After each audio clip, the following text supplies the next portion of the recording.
Hi, everybody. How are you? My name's Oliver. About 10 years ago, I had produced a video and placed it on YouTube. And it was a video on how to find birth parents. I think that was the title, actually. And at that time, social media was a huge tool in helping to find birth parents as well as other things. But specifically, I was talking about if you had some information, if you had a name um, that really you had a great chance of finding that person between all the different social media sites, whitepages.com, just the internet, doing a search on Google for the name. I mean, there were all kinds of ways that could give you some success with that. But if you didn't have any information, I also talked about the way that I found my birth family, and that was on some adoption registry sites. I put information in there.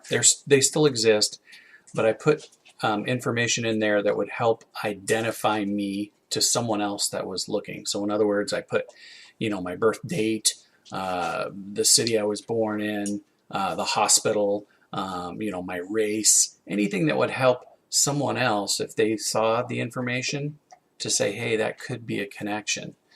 And so those were great, and those have been around for quite some time, and I used all of them, and you definitely should use all of the tools that are available to you to help you have a better chance at being successful. The other thing that actually came along at the time that I found my birth family was websites that actually took your criteria, all your information, and matched you to someone who had that same information that had input that. And so I was on a website called iwasadopted.com. I believe it's adopted.com now. I think they changed their address, web address, and the name maybe. And it's great because, like I said, it actually does a search, and so it will pair you with someone. If it thinks that you have a connection with somebody, you're able to send them a message within the system. It doesn't identify them as to who they are, but you can send a message in the system that way. And so I did that, and I found my birth father. That's still available as well. However, I'm here to say 10 years later that there is a new way of finding relatives and loved ones, perhaps that you're looking for, that you've been separated from, or maybe that you've never even met. And of course, that is DNA testing.